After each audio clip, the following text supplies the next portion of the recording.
The chains were heavy on Vreltan's wrists. They were made of some metal he did not know. Cold and strong. His forearms hung low, and the chains made soft sounds as he walked. 2 guards walked beside him. They were not human. They were Kelvari. Like him. But they looked at him like he was dirt. The great doors opened. The tribunal chamber was huge. It was round, with seats going up like stairs on all sides. Hundreds of eyes looked down at him. There were Kelvari officers in their dark uniforms. There were other species too. Some had scales, some had fur. Some had no faces at all, just smooth heads with holes for breathing. And in the corner, sitting very still, were 2 humans. Vreltan stopped walking. His hearts beat faster. Even in chains. Even surrounded by his own people. The sight of humans made his legs feel weak.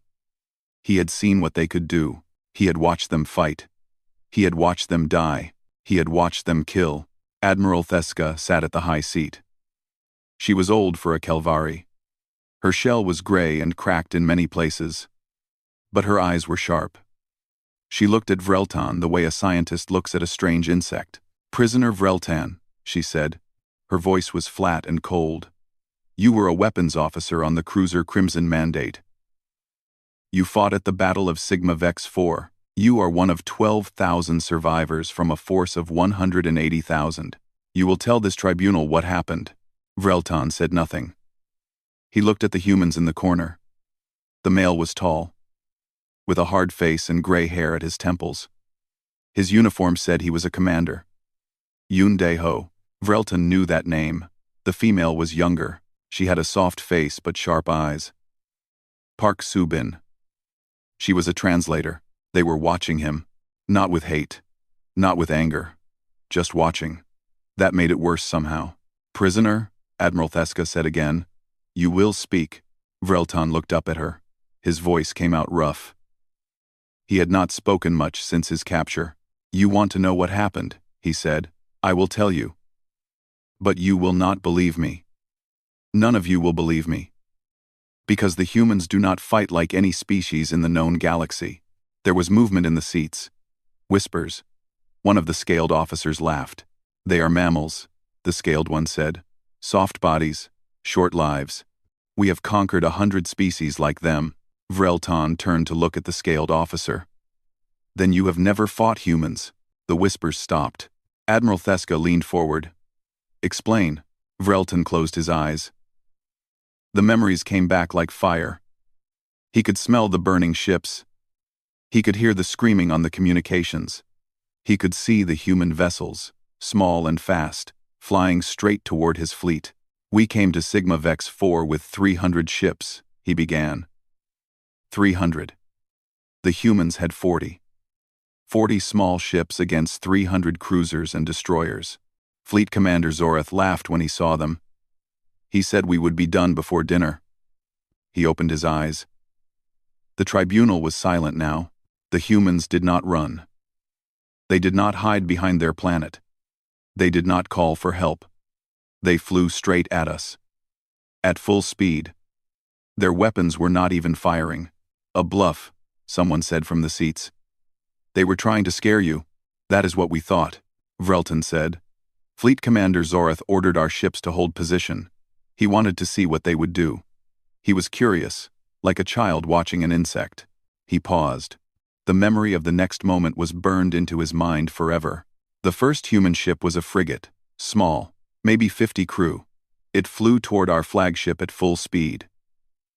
We thought it would turn away at the last moment. We thought it would fire missiles and run, but it did not turn. It did not fire. Vreltan's voice dropped low. It hit our flagship directly. The pilot had set the reactor to overload. The explosion took out 3 ships. 3 of our largest ships, gone in 1 second. Because one human decided to fly his ship into us. The tribunal chamber was completely silent now. Even the scaled officer had stopped smiling. And then the other frigates did the same thing. All of them. 20 small ships, flying into our fleet like missiles made of metal and flesh. They were not trying to survive. They were not trying to escape. They were just trying to hurt us as much as possible before they died. Admiral Theska's voice was quiet. That is not a battle tactic. That is suicide. Yes, Vrelton said. That is what I thought too. Suicide. Madness. Throwing away lives for nothing. We have a word for that in Kelvari. Thesak. It means a death with no meaning. He looked at the humans in the corner. Commander Yoon's face had not changed. Lieutenant Park's eyes were wet. But she did not look away. But I was wrong, Vrelton continued. Their deaths had meaning. In 10 minutes, we lost 80 ships. 80. Our fleet was in chaos. Our shields were not made for that kind of attack. We never expected anyone to use ships as weapons. We never expected anyone to want to die that badly. He took a deep breath.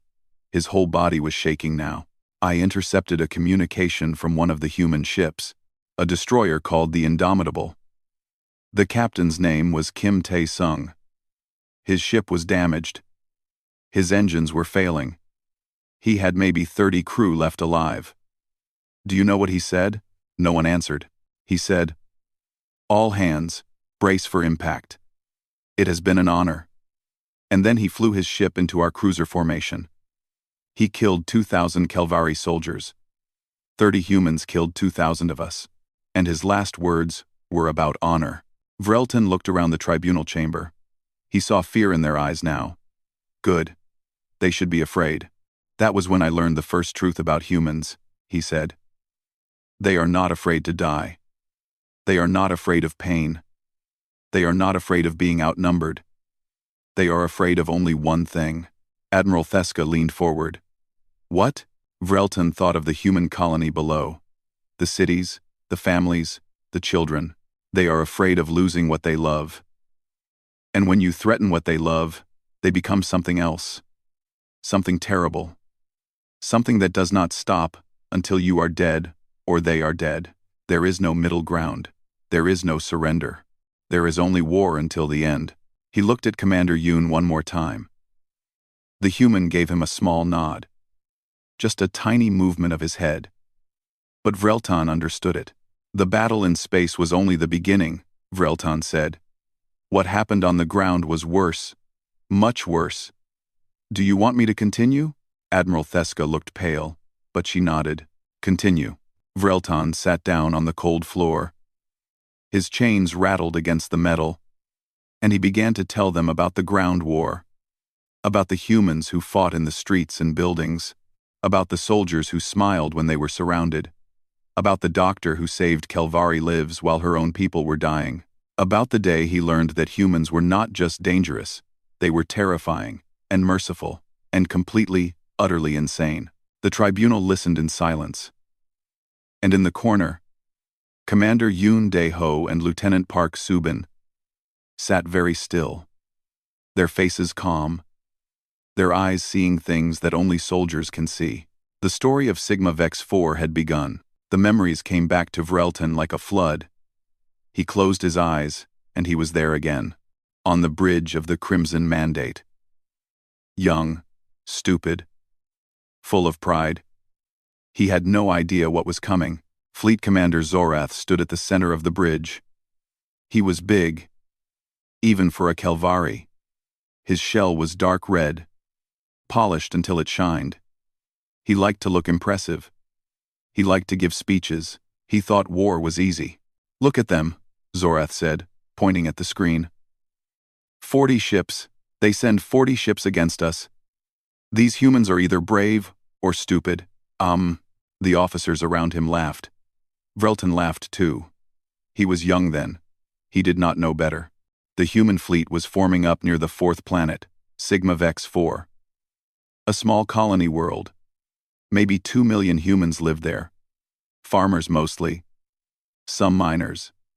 Nothing special. The Kelvari wanted the planet for its metals. The deep ground was full of rare minerals. Their formation is strange, said the navigation officer. The small ships are in front. The big ships are behind. Zorath waved his hand. They are protecting their destroyers. Cowards. They will run when we get close. But Vreltan was watching the human ships carefully. Something was wrong. The frigates in front were not moving like escort ships. They were moving like attack ships. Fast. Aggressive. Their engines were running hot. "Commander," Vreltan said, "the human frigates are accelerating." Zorath looked at the screen. "Toward us?" "Yes, Commander. Directly toward us. At full speed." For a moment, Zorath looked confused. Then he laughed again. "A charge? They are charging us with frigates? Do they want to die faster?" The bridge crew laughed. But Vreltan did not laugh this time. He was watching the numbers on his console. The frigates were going too fast. Much too fast. They would not be able to stop in time. "Commander," he said again, "they are not slowing down." "They will," Zorath said. "They are trying to scare us. Hold position. Let them come. When they get close enough, destroy them." The frigates kept coming. 20 small ships, flying in a loose formation. No missiles. No weapons fire. Just speed. Pure speed. The first frigate was heading straight for the flagship, the Eternal Victory. It was the biggest ship in the fleet, Zorath's personal command vessel, when he transferred for major battles. "They will turn," Zorath said.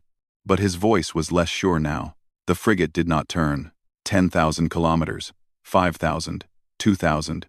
1,000. "Fire!" Zorath screamed. "All ships fire!" The weapons opened up. Energy beams cut through space. Some hit the frigate. Parts of it broke off. Fire burst from its hull. But it did not stop. It did not slow down. It flew through the weapon fire like it did not care. And then it hit the Eternal Victory. The explosion was blinding. Vreltan covered his eyes. When he looked again, the Eternal Victory was gone. Just gone. A expanding ball of fire where the ship used to be. And 2 more ships beside it were breaking apart, hit by the blast. For a long moment, no one on the bridge spoke. They just stared at the screen. Then the other frigates hit. It was chaos. Pure chaos. The frigates flew into the fleet like angry insects. They did not try to fight. They did not try to survive. They just picked targets and flew into them. Some were shot down before they hit, but most of them got through, and every one that got through took a Kelvari ship with it. Vreltan watched his screen in horror. The numbers were changing too fast. Ships were disappearing from the fleet list. 10, 20, 30, 40. The communications channels were full of screaming. Kelvari voices calling for help, Kelvari voices burning. "This is not possible," Zorath said. His voice was shaking. "This is not possible. They are killing themselves." "Why are they killing themselves?" Vreltan had no answer. He just watched the screen. One frigate flew past the Crimson Mandate, so close he could see through its windows. And he saw something that changed him forever. The pilot was human. Young. Male. He had dark hair and a round face. He should have been screaming. He should have been crying. He was about to die. But he was smiling. Smiling.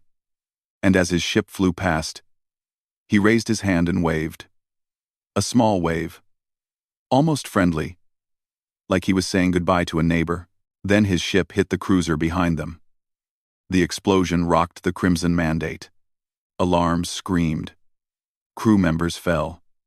And Vreltan just sat there, staring at the place where the human had been. He had waved. He was about to die, and he had waved. The battle lasted 2 more hours. But those first 10 minutes broke something in the Kelvari fleet. The remaining human destroyers attacked, while the Kelvari were still confused. They fought like demons. Every ship they lost, they made the Kelvari pay for. 2 human destroyers would attack a Kelvari cruiser from different sides. When one was destroyed, the other would keep fighting until it won or died. Vreltan intercepted more communications that day. Human voices, calm voices, professional voices. One captain said, "We have lost engines. Setting collision course. Tell my wife I love her." Another said, "All hands abandon ship. No, wait. Forget that. We are taking one more with us. And the destroyer Indomitable. Captain Kim Tae-sung. His ship was broken. Half his crew was dead. His weapons were gone. He had nothing left but his engines. His last message played over the open channel. He wanted everyone to hear it. Friends and enemies, this is Captain Kim of the Indomitable. To my crew, it has been an honor serving with you. To the Kelvari fleet, you should have stayed home. All hands, brace for impact. Then he flew his dying ship into the center of a Kelvari formation. He killed 2 cruisers and damaged 3 more. 30 humans. 2,000 Kelvari. The math was insane. After 2 hours, the space battle was over.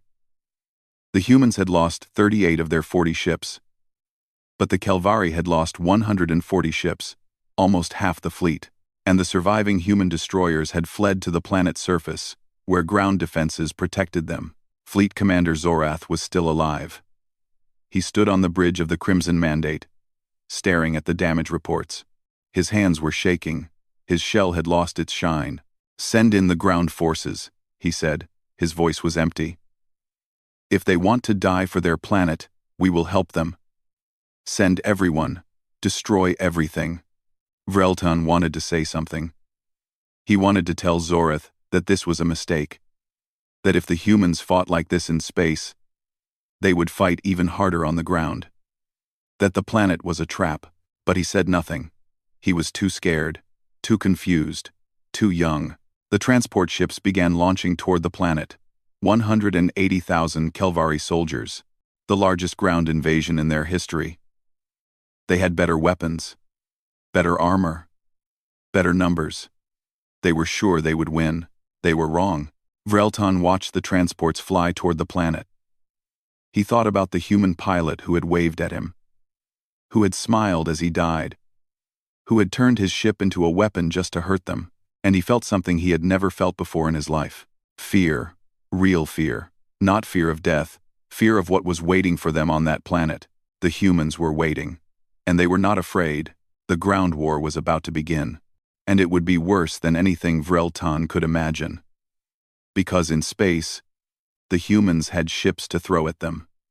On the ground, they would have something more dangerous. On the ground, they would have homes to defend, families to protect, land to hold. And humans, Vreltan would learn, do not give up their homes easily. They do not give up at all. The transport ship shook hard as it entered the atmosphere. Vreltan held onto his seat and tried not to be sick. Around him, 50 Kelvari soldiers sat in rows. Their weapons were ready. Their armor was polished. They thought they were going to an easy victory. Vreltan knew better. He had seen what the humans did in space. He did not want to know what they would do on the ground. The Crimson Mandate had been damaged in the battle, not destroyed, but hurt badly. Half the weapons were gone. The engines were failing, so Vreltan and most of the crew had been transferred to the ground forces. He was no longer a weapons officer. Now he was just another soldier. The transport landed hard in an open field. The doors opened. Hot air rushed in. It smelled like smoke and something else. Something burning. "Move!" the sergeant screamed. "Move! Move! Move!" Vreltan ran out with the others. The sky was gray with smoke. In the distance, he could see a city. It was not a big city. Maybe 100,000 humans lived there. Small buildings, wide streets, simple homes. But between the field and the city, there were walls. Not real walls. Walls made from vehicles, from rocks, from broken concrete.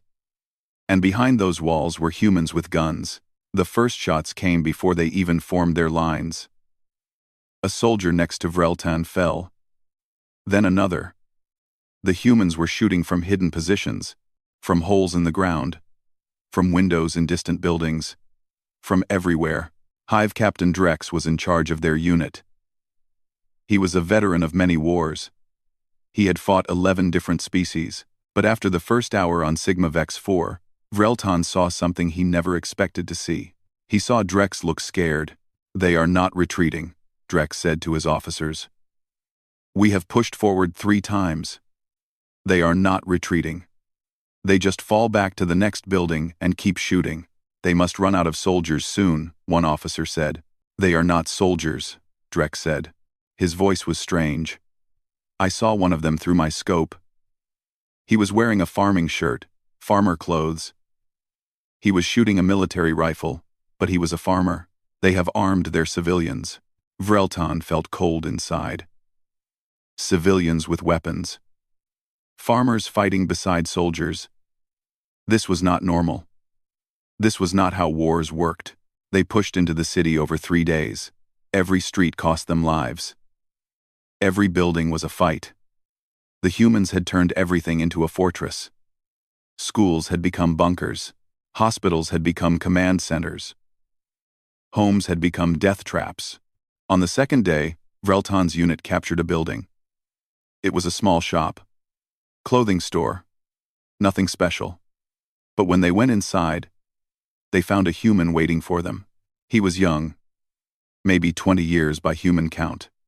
He had black hair and a thin face. He was wearing a torn military uniform, and he was sitting on the floor, holding something in his hand. Stop, the young human said. His Kelvari was bad, but Vreltan understood him. Stop, you see this? He held up the device. Bomb. Big bomb. You take building. I take you with me. 20 Kelvari soldiers stood there, weapons pointed at one young human. They could have shot him. They could have killed him easily. But that device in his hand, that small device with the red button, he is bluffing, someone said. Then shoot him, someone else replied. You shoot him. No one shot him.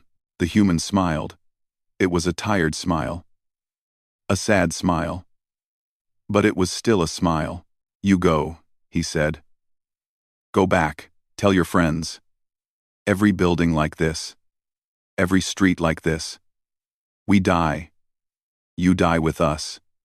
Your choice. Hive Captain Drex made the call. They retreated from the building. They backed away slowly, weapons still raised. The human watched them go.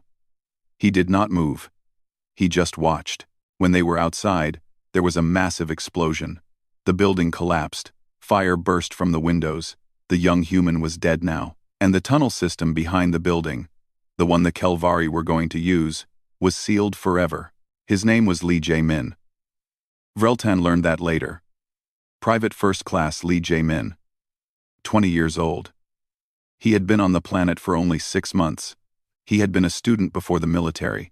He wanted to be a teacher. He died blocking a tunnel with his own body. The third day was worse. The humans had doctors working in a basement. Vreltan's unit found them by accident. They broke through a wall and found a medical room full of wounded. Human wounded. And Kelvari wounded. A woman stood in the middle of the room. She was small, with gray hair tied back. She wore a white coat covered in blood. Some of the blood was red. Some of it was blue. Human blood and Kelvari blood. What is this? Drex demanded. Why are there Kelvari here? The woman looked at him with tired eyes. Because they are hurt, she said. Her Kelvari was perfect. She had a translator device in her ear. I am a doctor. I help people who are hurt. All people. Vreltan looked around the room. He saw Kelvari soldiers lying on beds. Their wounds were bandaged. They were receiving medicine. They were being treated the same as the human wounded. This makes no sense, one of his fellow soldiers said. We are the enemy. We are killing your people. The doctor looked at him. Her eyes were hard but not cruel. Yes, she said. You are. And when this war is over, you will answer for that. But right now, these soldiers are wounded. They cannot fight. They are not enemies anymore. They are just patients. Her name was Baek Hana. She was 54 years old. She had been a doctor for 30 years. When the invasion started, she refused to leave. She stayed in the city and turned a basement into a hospital. She saved 112 lives during the battle, 63 human, 49 Kelvari. Hive Captain Drex did not know what to do. The rules of war said they should capture the wounded cavalry and take them back. But they could not take the doctor prisoner. She was a civilian, and she was helping their people. In the end, Drex left guards at the hospital and moved on. He told his soldiers not to talk about what they saw. But everyone talked. Everyone knew about the human doctor who saved enemy lives while her own city burned, and they were confused. How could these people fight so hard and show mercy at the same time? How could they kill without hesitation and heal without question? It did not make sense. None of it made sense. By the end of the third day, the Kelvari had taken half the city. But they had lost 15,000 soldiers doing it.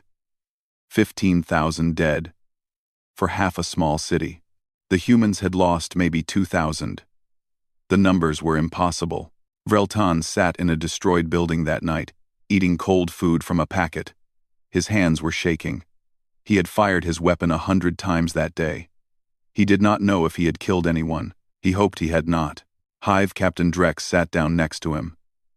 The old warrior looked older than before. His eyes were empty.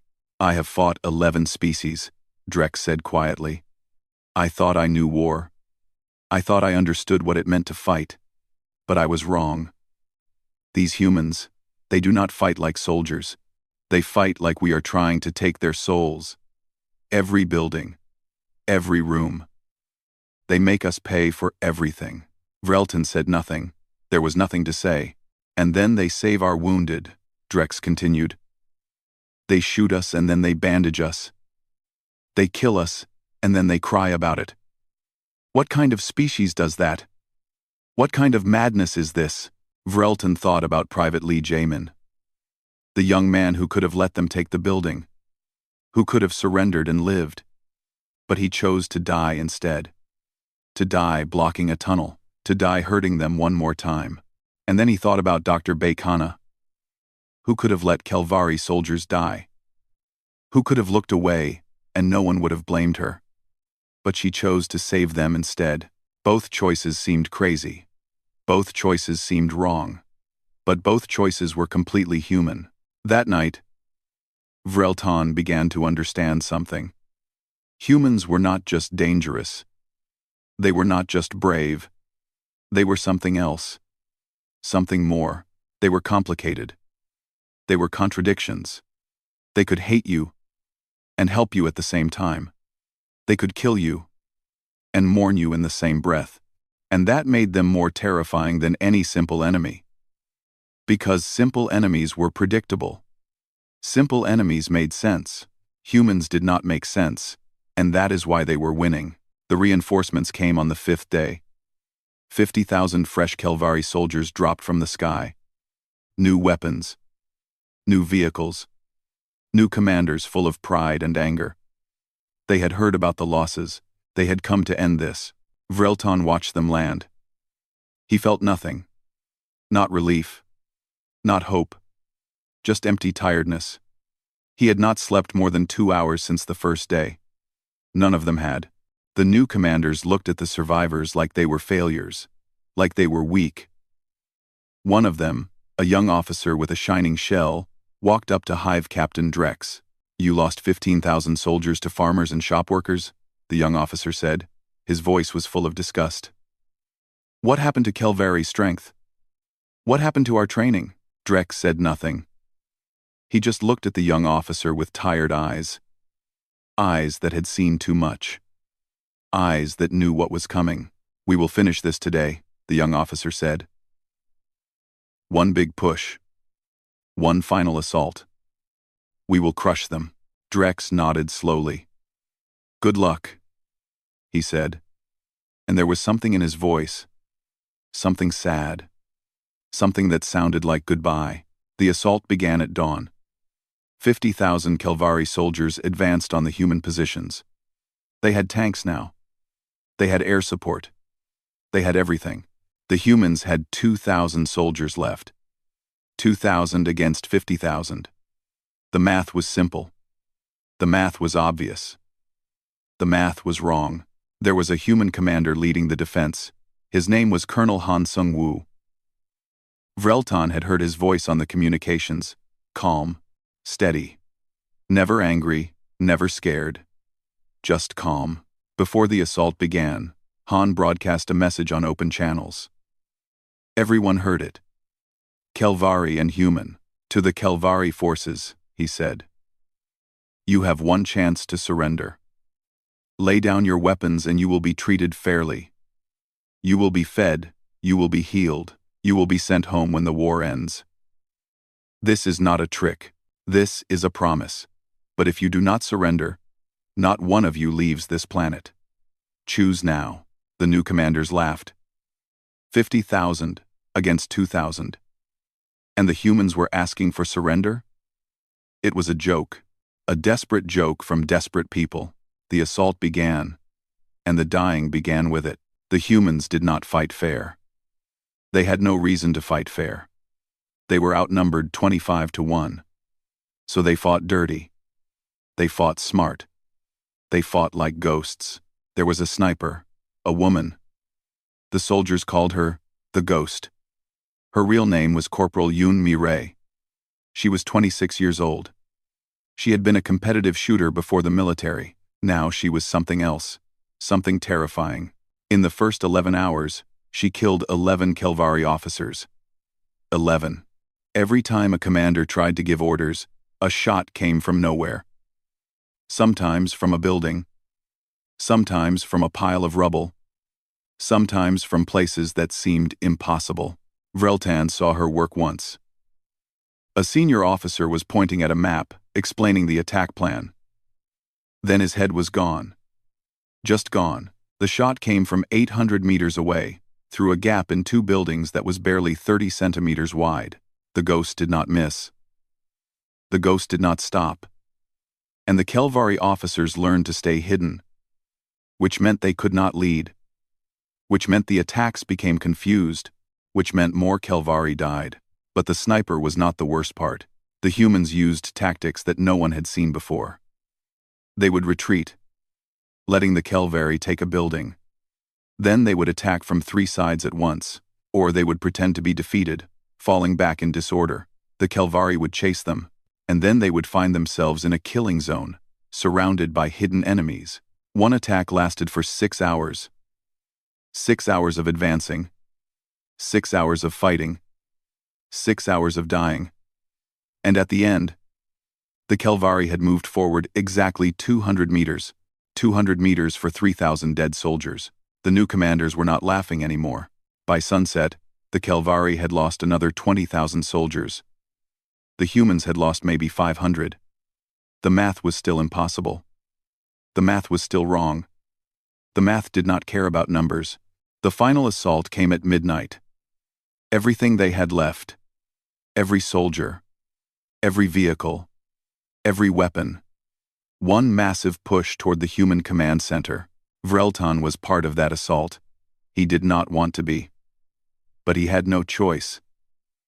They pushed forward through burning streets, through collapsed buildings, through the bodies of friends and enemies mixed together, and then they reached the command center. It was a government building, 3 stories tall, windows covered with metal plates, walls reinforced with concrete. They blew open the door. They poured inside. Hundreds of Kelvari soldiers, weapons ready, screaming war cries. The first room was empty. The second room was empty. The third room had humans inside. 30 humans. 30 against 100 Kelvari. And the humans were finished. They had to be finished. They were wounded. They were exhausted. They had almost no ammunition left. Colonel Han Sung-woo stood in the center of the room. He was older than Vreltan expected. Maybe 50 years. His uniform was torn and burned. His face was covered in blood and dirt, but his eyes were steady. Completely steady. Beside him stood the last of his soldiers, men and women, young and old. Some could barely stand. Some were holding weapons that were empty. Some had no weapons at all. Surrender, the Kelvari sergeant said. You cannot win. Surrender now. Colonel Han looked at the Kelvari soldiers. He looked at their weapons. He looked at their numbers. Then he did something that Vreltan would never forget. He smiled, and he pulled out a knife. A knife. A simple metal knife. Against 100 armed Kelvari soldiers, against energy weapons and armor and overwhelming force. He pulled out a knife. "Who wants to be first?" he said. His voice was calm. His hand was steady. The knife caught the light from the burning fires outside. No one moved. Vreltan looked around. 100 Kelvari soldiers, weapons raised, ready to fire, and none of them moved. None of them shot. They just stood there, staring at this crazy human with his tiny knife, because something had changed. Something in that moment had broken the spell. They had won. They were inside the command center. Victory was right there. But if they killed these humans, more would come. And more. And more. Humans from other planets. Humans from everywhere. And they would fight the same way. With knives and bombs and smiles, with madness and mercy, with everything they had, until nothing was left. "This is insane," someone whispered. "He is insane." Colonel Han heard him. He nodded. "Maybe," he said. "But I am not the one standing in someone else's home, threatening their families. You came here. Remember that. You came to our planet. You killed our people, and you are surprised that we fight back?" Vreltan's weapon felt heavy in his hands. He thought about everything he had seen. The pilots flying into ships. The young soldier with the bomb. The doctor saving enemy lives. And now this old man with his knife, ready to fight 100 soldiers because he had nothing else left. And suddenly, Vreltan did not want to kill him. He did not want to kill any of them. He just wanted it to stop. He wanted to go home. Then the reinforcements arrived. Not Kelvari reinforcements. Human reinforcements. Ships breaking through the atmosphere. Soldiers dropping from the sky. Fresh troops from other colonies. They had gotten through. They had broken the Kelvari blockade. The communications exploded with voices. Kelvari voices screaming about human ships. Human voices calling out positions. The sound of combat getting closer. Getting louder. The sergeant looked at his soldiers. He looked at the humans. He looked at the knife in Colonel Han's hand. "Fall back," he said. "Fall back now." They ran. 100 Kelvari soldiers ran from 30 wounded humans. From one old man with a knife. They ran because they knew what was coming. And they knew they could not win. Vreltan ran with them. But before he left the building, he looked back. Colonel Han was still standing there. Still holding his knife. Still watching them go. Their eyes met for one moment. Just one moment. And Colonel Han nodded at him. A small nod. Almost respectful. Then Vreltan was gone, running through the burning streets, trying to stay alive until someone told him the war was over. The Battle of Sigma Vex 4 ended 3 hours later. The Kelvari survivors surrendered. 12,000 out of 180,000. The rest were dead or too wounded to fight. Vreltan surrendered too. He put down his weapon. He raised his hands, and he waited to die. But he did not die. The humans took him prisoner. They gave him food. They gave him water. They treated his wounds. And they did not hurt him. Not once. That confused him more than anything else. Vreltan stopped talking. The tribunal chamber was completely silent. No whispers. No movement. Just hundreds of eyes staring at him with something he had never seen from his own people before. Fear. Real fear. Not fear of Vreltan. Fear of what he had told them.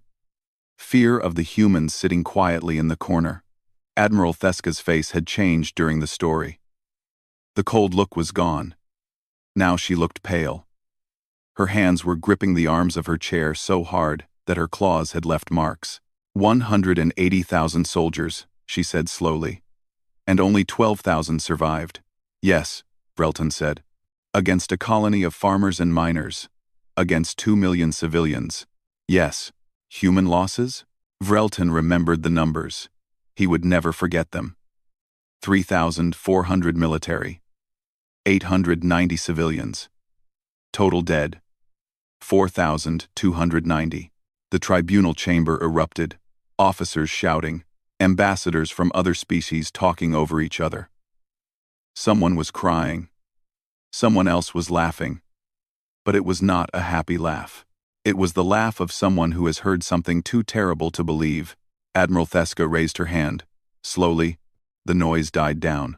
"You are telling us," she said carefully, "that 4,000 humans killed 168,000 Kelvari soldiers?" "I am telling you what I saw," Vreltan said. "I am telling you what I lived through. I am telling you that we walked into a trap. And the trap was not weapons or technology. The trap was the humans themselves." The scaled officer from before stood up.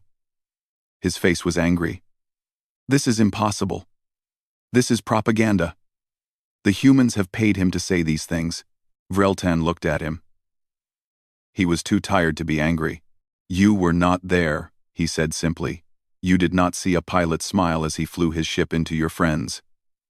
You did not see a young man choose to die blocking a tunnel. You did not see an old warrior with a knife stand against 100 soldiers and not blink. I was there. I saw everything. And I am telling you the truth." The scaled officer sat down. He did not speak again. Admiral Theska turned to look at the humans in the corner. Commander Yunde-ho had not moved during the entire testimony. His face was calm. His hands were folded in his lap. He looked like he was waiting for something. "Commander Yoon," Admiral Theska said, "do you have anything to say?" Yoon stood up slowly. He was not a tall man by human standards. His hair was more gray than black. His face had lines from years of service. But when he spoke, his voice filled the room.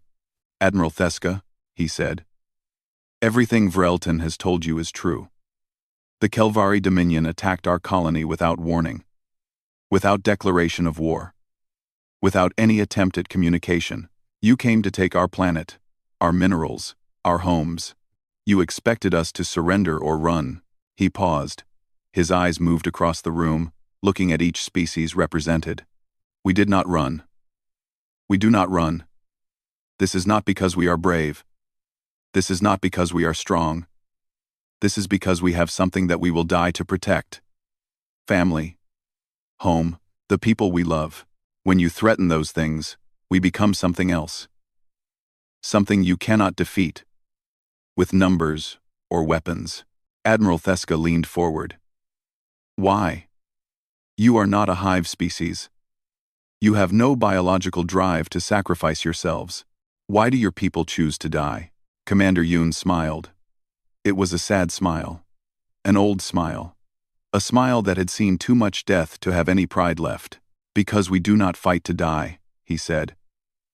"We fight so that others may live." Every pilot who flew into your ships was thinking about the families on the planet below. Every soldier who held a position was thinking about the people behind them. We do not throw away our lives. We spend them. We spend them buying time, buying safety, buying another day for someone we love. He looked at Vreltan. "I remember when we captured you. Do you remember what you asked me?" Vreltan nodded slowly. He remembered. He had asked the question that had burned in his mind since the first day. "I asked why," Vreltan said. "Why your people fight like this. Why they choose death over surrender. Why they show mercy to enemies who tried to kill them. And do you remember what I told you?" Vreltan closed his eyes. The memory was clear. He was lying on the ground, wounded and broken. Commander Yoon was standing over him. But instead of killing him, the human extended his hand, reached down to help him up. "You said, we fight because we have something worth dying for. Family. Home. The people beside us. We do not fight because we want to die. We fight because we want them to live." Commander Yoon nodded. "That is the truth of humanity, Admiral. We are not monsters. We are not warriors born for battle. We are parents and children and friends who will do anything to protect each other. Anything. And if you make us fight, we will fight until there is nothing left. Not because we hate you, but because we love what you are threatening." Lieutenant Park Subin stood up beside him. Her eyes were wet, but her voice was steady. "My brother was on one of those frigates," she said. "The ones that flew into your ships. His name was Park Jun-ki. He was 23 years old. He wanted to be an engineer. He had never been in a real battle before Sigma Vex 4. She took a breath. He volunteered. When the captain asked for pilots to fly the ramming ships, my brother volunteered. Do you know why? Because there were children on that colony. Children he had never met.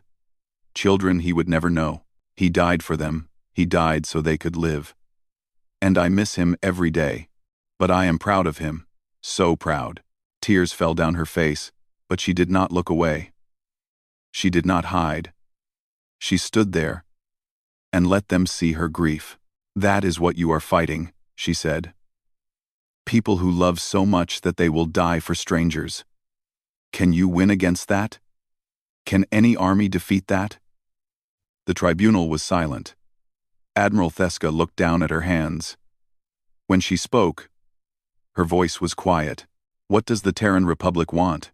Commander Yoon stepped forward. "We want peace. We have always wanted peace. We did not ask for this war.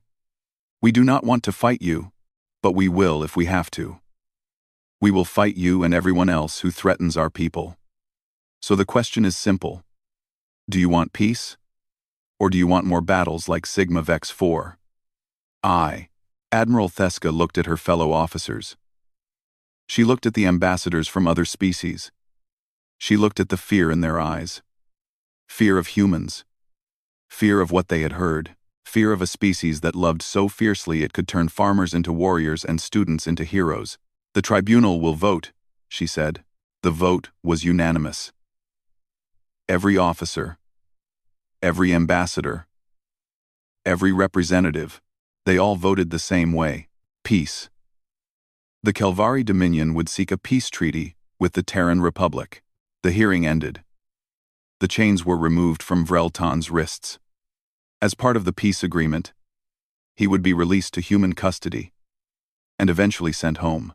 As he walked toward the exit, Commander Yoon caught up with him. The human was carrying a small package. "Here," Yoon said, holding it out. "For your journey." Vrelton looked at the package. It was simple. Brown wrapper. No markings. "What is this?" "Food. Medicine. A letter." "A letter? From who?" "From the survivors of Sigma Vex 4.